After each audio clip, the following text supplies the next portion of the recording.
Hello everyone and welcome back. Today we're back again with the Firewood Academy series and we will be going over how to buy firewood. So without further ado, let's get into the video.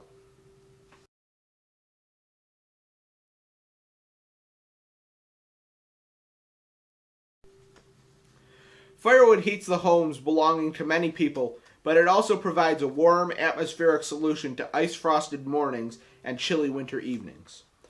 Though purchasing firewood is a fairly straightforward process, knowing how to find local dealers and examine pieces of wood will help you to find the highest quality of wood in your area.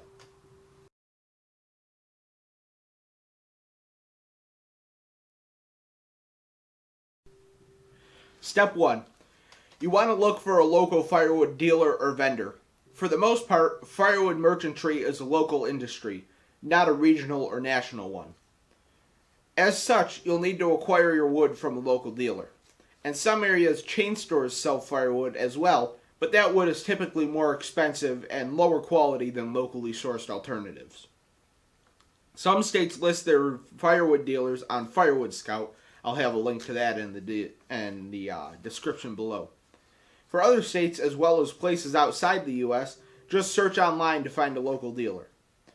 Purchasing local firewood also helps prevent the spread of firewood diseases which are carried by invasive insects. Step 2. You want to search for a vendor during the off-season. Many people wait to buy their firewood until right before they need it or intend to use it. However, making your purchase during an off-season like the summer will give your wood a chance to dry out, and that'll make it easier to burn. Depending on the vendor, purchasing early may even lead to lower prices since business is fairly low. Step 3. Examine the wood before making the purchase. Before committing to a purchase, ask to look over the wood in person to make sure you're getting the type of wood you want. This will help you to avoid firewood scam artists. If you're purchasing hardwood, make sure the wood is fairly heavy and cannot be easily scratched with your fingernail. If you're purchasing softwood, check that the wood is light and can be easily scratched with your fingernail. If you're purchasing pre-cured wood, make sure the ends are slightly gray and have small radial cracks in them. Another name for pre-cured wood is pre-seasoned or pre-dried wood. Step 4. Obtain a bill of sale. To protect yourself from firewood scams, make sure to get a receipt or similar proof of sale as soon as you purchase the wood. This is particularly important if you order your wood online or over the phone, since a bill of sale may be your only form of defense if a merchant does not deliver your goods or refuses to give them to you when they arrive. If a merchant refuses to write you a bill of sale, do not do business with them. Step 5. You may want to check if the seller offers home delivery. Some merchants offer home delivery services to help customers get their firewood back to their house. The seller may include this service for free, though many charge a small fee for it. In addition to home delivery, some merchants may also offer to stack the wood for you. And if they offer to stack the wood for you, take them up on their offer because stacking wood can be a very tedious task.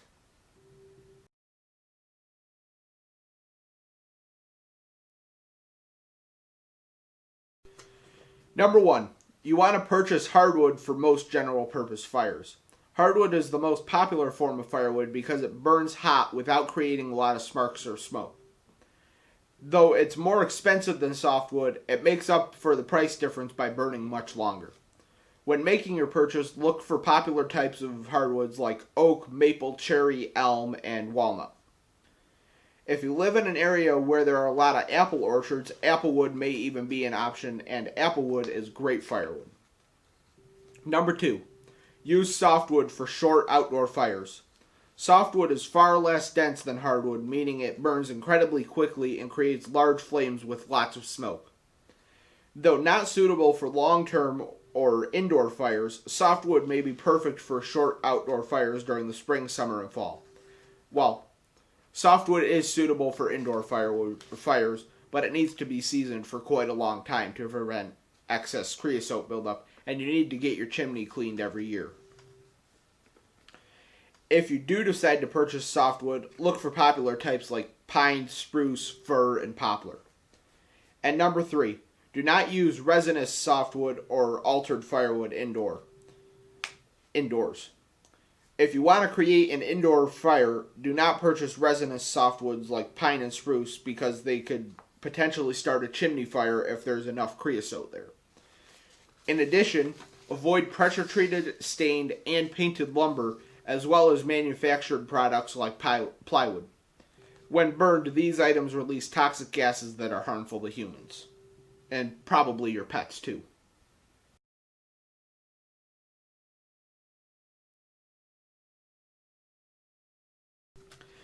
Number 1.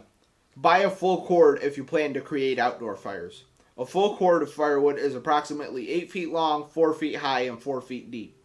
Due to the sheer size of a full cord, it's best reserved for heavy wood users making outdoor fires, such as construction laborers trying to stay warm on the job site and things like that. Number 2. Get a face cord if you want to make indoor fires. A face cord of firewood is approximately 8 feet long and 4 feet high with the depth of 16 inches. It's around a third of the size of a full cord, making it a more reasonable purchase for families interested in starting occasional indoor fires. Number 3. Purchase loose logs to save money. In addition to your standard cord or face cord, some vendors sell small amounts of loose logs under the title fractional cords. These lots cost significantly less than full cords, meaning they're perfect for people who only use firewood occasionally or can't afford a larger amount. Even if a vendor doesn't list fractional cords as an option, feel free to ask them if you can purchase smaller amounts. Some vendors with pickup trucks, dump trucks, or dump trailers will sell bulk firewood where they just load up their dump trailer, dump truck, or pickup truck with a front-end loader and deliver it to you. But they have a rough idea of how many face cords or cords they can fit in that particular apparatus for transporting firewood. Number 4. Purchase an amount of wood you can get back to your house if you're not getting it delivered. If a firewood seller does not offer home delivery, make sure to purchase an amount of wood you can transport yourself. Depending on the size of your cord, you may need a large van or truck to carry everything. If you cannot fit everything into your vehicle, ask if the vendor can separate or cut up your cords so you can transport it over multiple trips.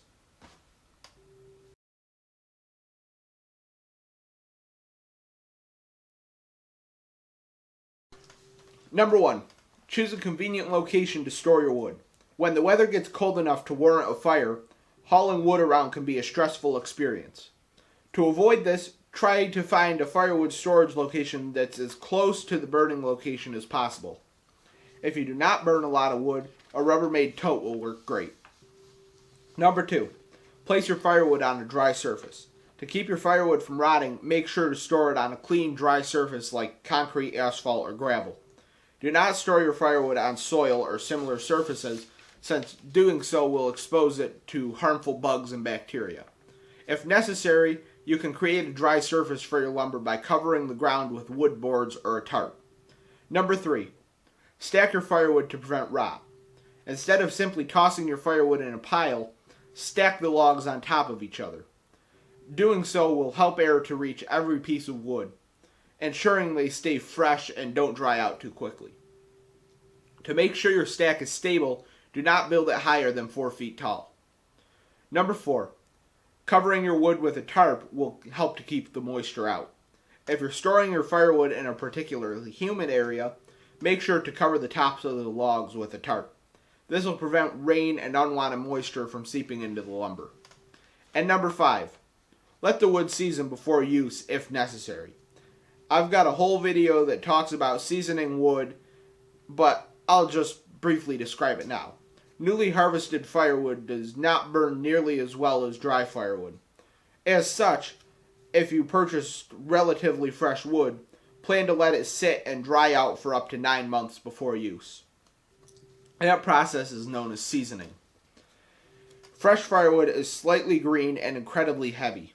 Seasoned firewood is completely brown, feels dry when you touch it, and has radial cracks at each end.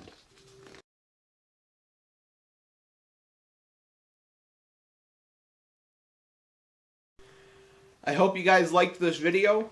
I'm going to put the link to the video about seasoning firewood and the link to the video about stacking firewood in the description below. We're only about halfway through this series so far. And as always, please like, comment, subscribe. Check us out on Facebook at Outdoors with A&T. And tell your friends. And we've also got a Patreon page now with 3 different membership options. So don't forget to go check that out as well. So, I'll see you all soon. Until next time, bye for now.